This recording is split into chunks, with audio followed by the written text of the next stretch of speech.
하나님의 말씀은 사도행전 6장 1절에서 4절 말씀까지입니다. 제가 봉독해 올려드리겠습니다. 그때에 제자가 더 많아졌는데 헬라파 유대인들이 자기의 과부들이 매일에 구제에 빠짐으로 히브리파 사람을 원망하니 12사도가 모든 제자를 불러 이르되 우리가 하나님의 말씀을 제쳐놓고 접대를 일삼는 것이 마땅하지 아니하니 형제들아 너희 가운데서 성령과 지혜가 충만하여 칭찬받는 사람 7을 택하라. 우리가 이 일을 그들에게 맡기고 우리는 오로지 기도하는 일과 말씀 사역에 힘쓰니라 하니. 아멘. 왜 기도와 말씀 사역에 힘쓰는가 라는 제목으로 은혜를 나누고자 합니다. 저와 여러분이 제가 한번 묻겠습니다. 왜 예수를 믿습니까? 모두가 대답하기를 천국 가기 위해서 예수를 믿습니다. 그런데 천국 갈 수 있는 그러한 믿음이 되느냐 하는 것입니다. 천국 가는 목적을 위해서 우리는 예수를 믿는다고 하지만 말은 목적이 천국인데 내 삶은 천국으로 가는 것이 아니라 지옥으로 달려가고 있는 모습과 너무나 똑같습니다.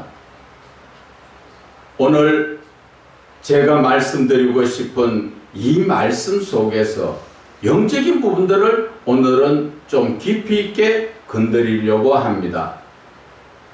여러분, 소경이 앞서서 소경을 이끌면 둘 다 구덩이에 빠지지요.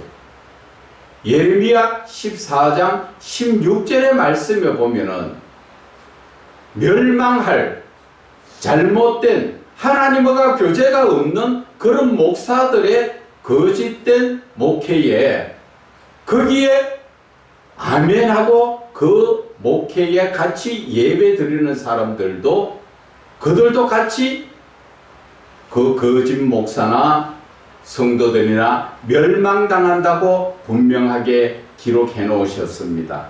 그 말씀의 뜻은 무엇을 말씀하는가 하면은 목사는 하나님과 교통교제를 이루어야 되는 것입니다. 그래야 하나님의 뜻을 전하는 것이지 내가 성경 말씀을 내 지식적으로 여러분들에게 듣기 좋도록 그냥 전하는 거 아니에요.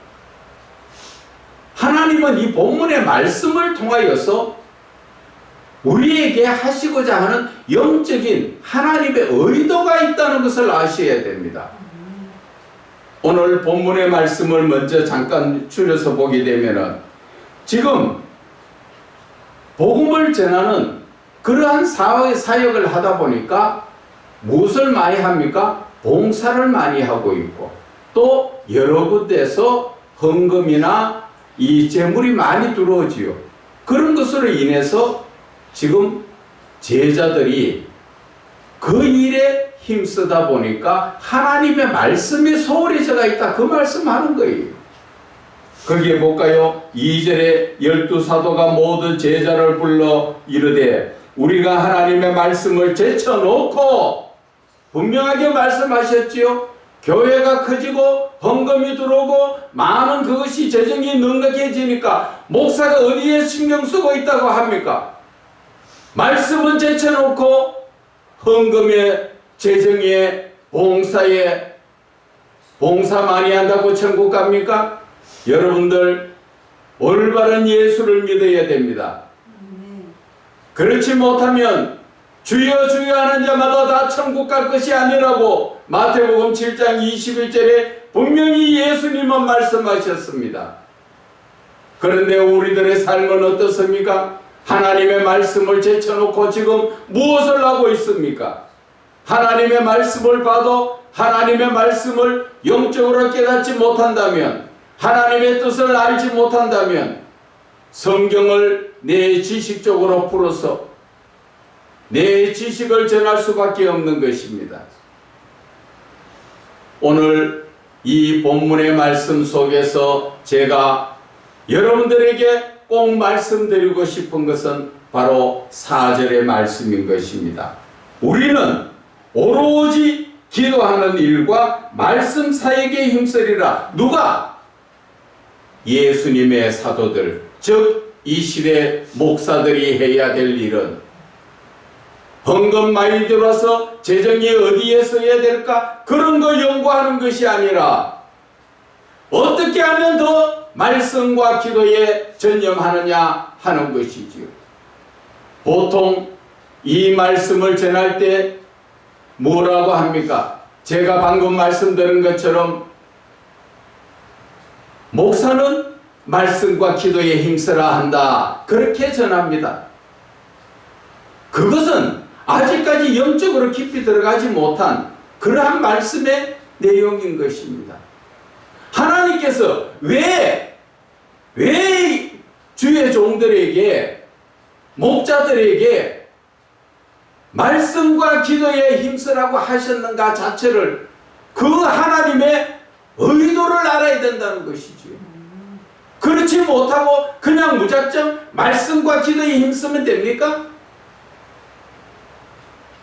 오늘 기도와 말씀 사역에 힘쓴다 하셨는데, 기도의 사역이라는 건 뭡니까? 기도하는 일이라는 건 무엇을 말하는 것입니까? 영적으로 말하면 바로 성령의 역사, 성령의 사역을 말씀하시는 것입니다. 기도는 바로 성령의 역사가 일어나는 것입니다. 성령이 함께 하시는 것을 말씀하십니다. 그리고 말씀 사역이라는 건 무엇을 말씀합니까? 바로 말씀은 하나님이시지요. 요한복음 1장 1절에 말씀이 곧 하나님이시라. 그리고 요한복음에 나오는 하나님의 말씀이 곧 육신이 되어 오신 예수 그리스도를 말씀하시지요.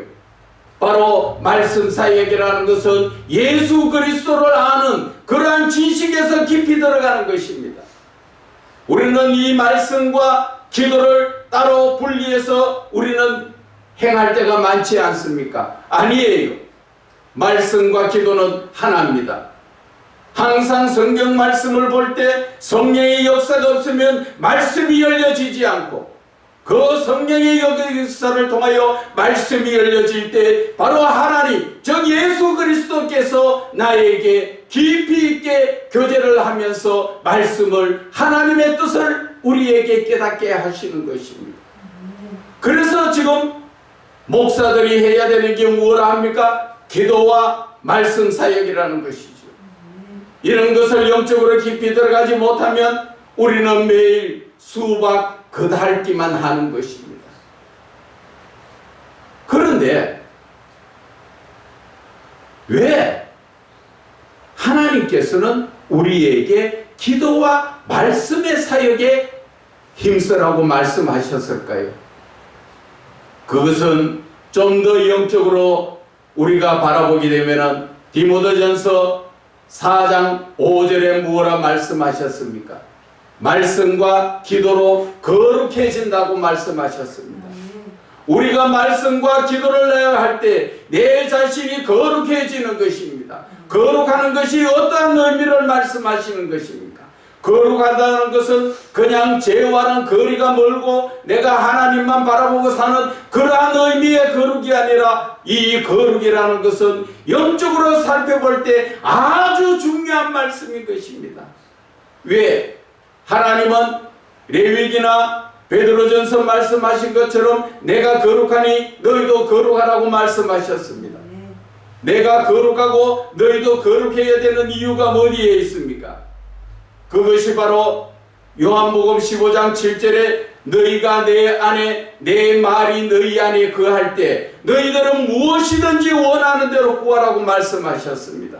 바로 내가 하나님 말씀 안에 들어가고 하나님 안에 들어갈 수 있고 하나님이 내 안에 임마누엘이 되기 위해서는 내가 거룩해져야 되는데 무엇으로 거룩해질 것입니까? 우리가 거룩해질 수 있는 것은 말씀과 기도라는 것입니다. 그런데 말씀 따로 기도 따로 그렇게 해서 우리가 거룩해질 수가 있습니까? 말씀을 좀 더 깊이, 저는 여기에서 한 가지 더 말씀을 추가를 하자면은 시편 1편 2절의 말씀처럼 하나님의 말씀을 주야로 기뻐하며 묵상하는 자가 되어야 하는 것입니다. 그래서 하나님의 말씀을 볼 때 성령의 역사가, 기도의 역사가 일어나고, 또 말씀을 보라고 그 말씀 가지고 내가 깊이 있게 묵상할 때 하나님 즉 예수 그리스도께서 나에게 오셔서 나와 깊은 교제를 나누는 것입니다. 오늘 하나님께서 우리에게 말씀과 기도로 우리에게 거룩해져야 한다는 말씀을 이제 여러분들은 이해가 가십니까? 왜 사도들은 말씀과 기도에 전념해야 하겠다 하는 것을 이제 여러분들은 깨달으십니까? 그게 다가 아닙니다. 우리는 말씀과 기도로 거룩하여질 때 하나님이 내 안에, 내가 하나님 안에, 즉 너 하나님의 말씀이 내 안에 있다는 것은 무엇을 의미합니까? 그것은 바로 예수 그리스도께서 내 안에 계시는 임마누엘, 말로만 임마누엘이 아니라 현실적인 임마누엘이 내 안에서 이루어진다는 것을 여러분들은 그것을 놓쳐버리고 있지 않습니까? 말씀은 늘 말씀이라고만 생각하고 있지만 말씀이 곧 하나님이라는 것을 아셔야 되는 것입니다. 그래서 우리가 성경을 바라볼 때 책으로 바라보는 것이 아니라 말씀으로 보고 있고, 말씀을 보는 것이 아니라 바로 하나님이 나와 이 말씀을 통하여 나와 지금 영적 교제를 나누고 있구나 하는 것을, 그런 영적인 부분을 깨달아야 하는 것이며, 또 말씀 안에서 나도 모르게 기도가 나오고 말씀 속에서 나를 깨닫게 이끌어가는 자가 누굽니까? 바로 성령님이시라는 것이지요. 그 성령님이 함께 하시니까 내가 말씀 속에 들어가는 것입니다. 말씀 속에 그렇게 들어가는 자가 바로 거룩한 자라는 것을 아셔야 하는 것입니다. 그래서 오늘 하나님께서는 우리에게 말씀과 기도로 우리를 거룩하게 하시기 위해서 그 말씀과 기도에 전념한다는 것을 사도들은 우리들에게 깨닫게 하는 것입니다. 그냥 일반적으로 우리가 말씀과 기도를 바라볼 때 그저 말씀 봐야 되는구나, 기도만 해야 되는구나, 그것을 말하는 것이 아니지요. 두 번째는 우리는 말씀과 기도 사역을 해야 되는 이유는 바로 저와 여러분의 지금 세상적이던 이 잘못된, 죄악된, 변질된 성품을 하나님의 성품으로 다시 회복시키기 위해서 하나님은 말씀과 기도로 전념하라는 것을 말씀하시는 것입니다. 우리는 누구의 손에 지음받았지요? 하나님의 손으로 지음받은 창조분. 하나님께서 우리를 지으셨을 때 코에다가 생기를 불어 넣어 주시면서 그냥 후 불어서 너희들은 이제 하나님의 아들이야, 그렇게만 하셨습니까? 아닙니다. 저와 여러분이 이해를 돕기 위해서 여러분들의 자녀를 보면은 부모의 성품을 본받지요. 자녀가 부모의 성품을 본받지 않고 옆집 아저씨나 옆집 아줌마 성품 받는 거 봤습니까? 그것처럼 우리는 이 땅에 지음받을 때 하나님의 신적 성품을 받은 것입니다. 그래서 성경에는 하나님께서 무엇라 말씀하셨습니까? 창세기 1장 26절 이하에 말씀하시는 것은 우리의 모양대로, 우리의 형상대로 그렇게 말씀하셨습니다. 하나님의 형상을 닮은 우리를 지었다 하셨습니다. 외모만 닮은 거기에 초점이 있는 것이 아니라 우리는 하나님의 내적, 신적 성품을 우리는 본받았다는 것입니다. 그 증거가 어디에 나옵니까? 갈라디아서 4장 19절에 말씀하시죠. 너희 속에 그리스도의 형상이 이루기까지 사도 바울은 말씀하고 있습니다. 우리 속에 그리스도의 형상이라는 것은 내 마음속에 예수님의 모습을 이야기하는 것이 아니라 예수 그리스도의 그 성품을 말씀하시는 것입니다. 예수 그리스도의 성품은 어떤 성품입니까? 바로 사랑의 성품이요, 성령의 9가지 주시는 그 성품이요, 그 모든 것이 하나님께서 우리에게 주신 성품이라는 것입니다. 그 성품을 회복해야 되는 것입니다. 우리는 아직까지도 주여 주여 하지만 사실 가만히 보면은 그 성품이나 삶은 마귀의 자식같이 살고 있어요. 여러분 그렇지 않습니까? 우리가 먼저 빌립보서 2장 3절에 보면은 잠깐 한번 찾아볼게요. 빌립보서 2장 3절에 아무 일이든지 다툼이나 허용으로 하지 말고 오직 겸손한 마음으로 각각 자기보다 남을 낮게 여기는 내 자신이 겸손한 성품, 이것이 하나님께서 주신 성품. 예수 그리스도를 믿는 자라면 예수 그리스도의 이 성품을 본받아서 철저하게 남 앞에 내가 잘났다고 교만하다고 나를 내세우지 말고 나를 철저히 낮추라는 것이죠. 사도 바울은 어떤 삶을 살았습니까? 사도 바울은 학식적으로 말하면 지금 이 시대 신학 박사보다도 더 많은 하나님에 대해서 알고 또한 율법적으로도 613가지 율법을 다 알고 지키는 그런 정도의 철저한 육신적인 사람이지. 그가 가정으로 말하면 재물이 많은 부유한 사람입니다. 그런 사람이 예수 그리스도를 만나고 나서 그는 완전히 변했지요. 먹고 사는 문제 거기에 조금이라도 신경을 썼습니까? 없으면 안 먹고 있으면 먹고, 그리고 자기가 많이 배웠다고 학식을 자랑합니까? 그것을 배설물같이 자기가 지켜오던 율법적인 그 모든 것들을 다 배설물같이 버리고 오직 주 예수 그리스도, 자기가 만난 예수 그리스도가 너무나 좋아서 그것을 너무나 고생하기 위해서 인생 살아가면서 예수 그리스도를 바르게 알고 나니까 이 세상의 것은 아무것도 아니라는 것이죠. 복음을 전하면서 얼마나 많은 매를 맞고 죽음을 눈앞에 둔 것이 한두 번이 아니지 않습니까? 그런데 그가 성경에 어디에서 복음을 전하다가 내가 맞아서 나는 괜히 지금 죄도 없는데 돌로 맞았고 매로 맞았고 죽을 뻔했고 굶어서 그런 자랑합니까? 그런데 이 시대의 목자들은 왜 그렇게 할 말이 많습니까? 조금만 힘들면 힘들다, 조금만 어려우면 어렵다, 그 육신적인 것을 바라보지 말라는 것이죠. 오늘 이 본문의 말씀의 결론도 그래요. 육신적인 삶을 살지 말라는 것이죠. 사도들이 하고 있는 것은 재정의 육신적인 삶에 남 봉사하고 헌신하고 하는 것, 그것은 집사들한테 맡기라는 것이죠.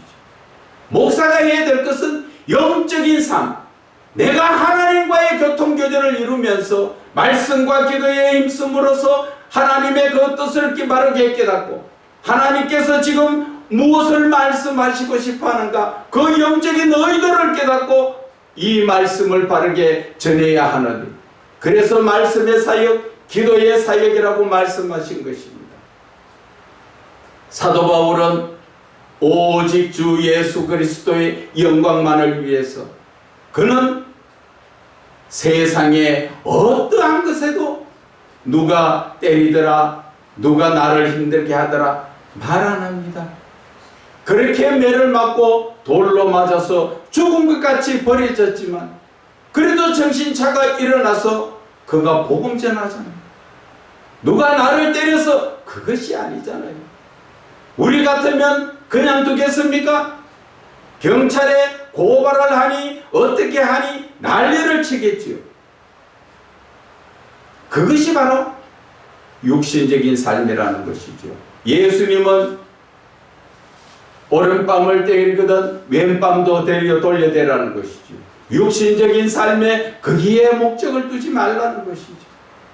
우리가 가야 될 길, 예수를 믿는 자가 올바른 길로 가야 될 길은 내 자신을 겸손히 낮추고 온전히 하나님의 영광을 위하여 하나님의 말씀과 기도를 따라 살아가는 것이지. 그리고 우리가 또 그 요한복음 15장 7절에 말씀하신 것처럼 너희가 내 안에 거하고 내 말이 너희에게 거한다는 그 말씀 자체가 거룩성을 말씀하시잖아요. 우리는 거룩해야 되는 것입니다. 거룩하려니까 말씀과 기도로 거룩해질 수밖에 없다는 것입니다. 그리고 우리가 또 그러한 말씀과 기도가 우리가 꽉 차면 어떻게 됩니까? 내 안에 누가 계십니까? 말씀이 계시지요. 하나님, 즉 예수님이 내 안에 계신다는 것입니다. 내 안에 예수님이 계신 사람이 누구가 역사가 나타났습니까? 사도행전 3장에 보면은 6절에 베드로가 내 안에 있는 내가 가진 예수 그리스도의 이름이 나오잖아요. 저와 여러분은 내 속에 지금 재물이 들어있습니까? 내 생각이 꽉 차 있습니까? 아직도 내 자아가 그렇게 강합니까? 그러면 우리는 능력이 나타나지 않습니다. 왜? 내 속에 주님이 계시지 않기 때문에. 그렇기 때문에 우리들의 삶에서는 말씀과 기도로 거룩하여질 때, 사도 베드로가 오직 말씀과 기도에 전념할 때 바로 그는 그 안에 말씀이 차가 있었지요. 말씀이 바로 곧 예수 그리스도. 그러니까 그가 나에게 있는 것을 준다. 무엇을 줍니까? 예수 그리스도. 즉 말씀이 능력이 되어서 안전병기가 일어나는 놀라운 역사가 일어나지 않습니까? 이것이 바로 하나님의 놀라운 역사가 일어나는데, 그 영적인 놀라운 역사가 일어나는 것은 기본이 말씀과 기도로 우리는 항상 내 자신이 준비된 자가 되어야 한다는 것입니다. 그럴 때 사도행전 2장 41절에는 보면은 베드로가 나가서 복음을 전하지요. 그럴 때 3,000명이 회개하고 돌아오는 놀라운 구원의 역사가 일어나지 않습니까? 왜 구원의 역사가 일어났습니까? 베드로 안에 하나님의 말씀이 차가 있었기 때문에, 그 안에 예수 그리스도가 능력의 하나님이 계셨기 때문에 그가 말씀을 전할 때 바로 그 말씀이 능력이 되어서 많은 사람들이 회개하고 돌아온 역사가 일어나지 않습니까? 오늘 이 본문의 말씀을 다시 한번 정리를 하자면, 오늘 하나님께서 이 주시는 말씀은, 말씀과 기도의 이 말씀 자체는 육신적인 삶을 내려놔라는 것입니다. 육신적인 삶, 좀 못 먹으면 어때요? 좀 없어서 헐벗으면 어떻습니까? 육신적에 가지지 못하면 어떻습니까? 목사가 가지지 않았다고 어디 부끄럽습니까? 전혀 부끄러움이 없습니다. 베드로 주머니에 돈이 있었습니까? 그랬으면 안전뱅이가 일어섰겠습니까?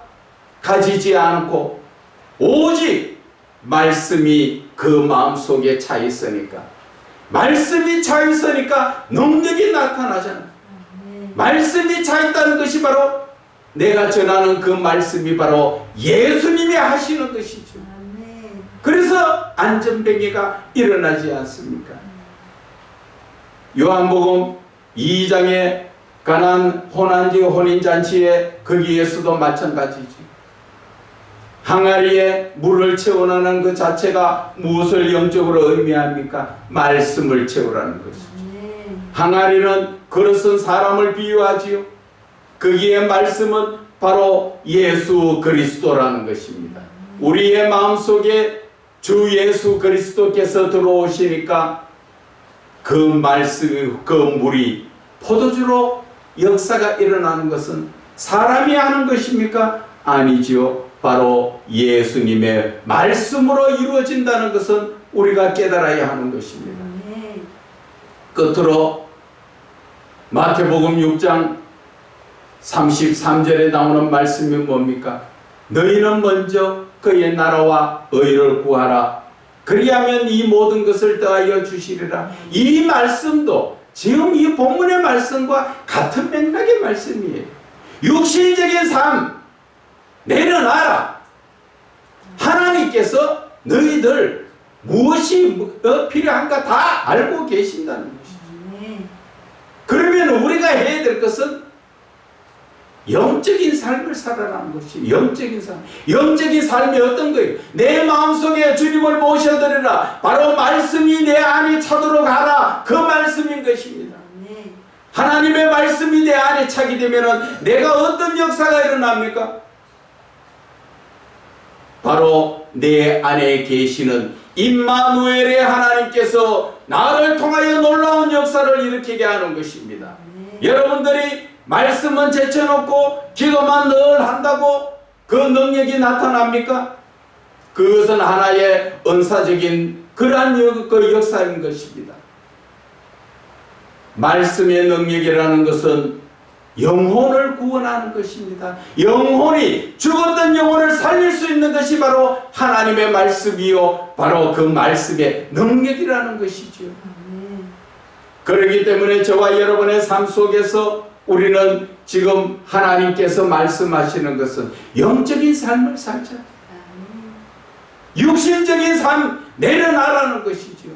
그런데 우리는 이 육신적인 삶에 너무나 빠져가 있다는 것이죠. 곰곰이 이 말씀을 듣는 여러분들 한번 생각해 보세요. 내가 지금 영적인 삶을 살고 있는가? 성령에 이끌림 받는 삶을 살고 있는가? 내가 말씀과 기도로 완전히 지금 무장이 되어 있는가? 한번 바라는 것이죠. 내가 말씀과 기도로 영적인 무장이 되지 못하면 항상 사단 마귀는 우는 사자같이 믿는 자들을 삼키려고 찾아다니는 것 여러분들 아시지 않습니까? 그런데도 내 생각이라고 내 뜻대로 하고 있습니까? 로마서 7장 17절에서 20절의 말씀까지는 내 생각, 내가 아니라 그러잖아요. 그런데 우리는 자꾸 난 줄 알고 거기에 넘어가잖아요. 내 생각대로 살지 마세요. 이제 오늘 하나님께서는 우리에게 주시는 말씀, 내 생각과 육신적인 삶을 내려놔라는 것이죠. 오직 하나님의 말씀과 기도로 영적인 삶을 살아라는 것이죠. 우리의 이 믿음의 결론은 하나님께 영적인 삶을 말하는 것입니다.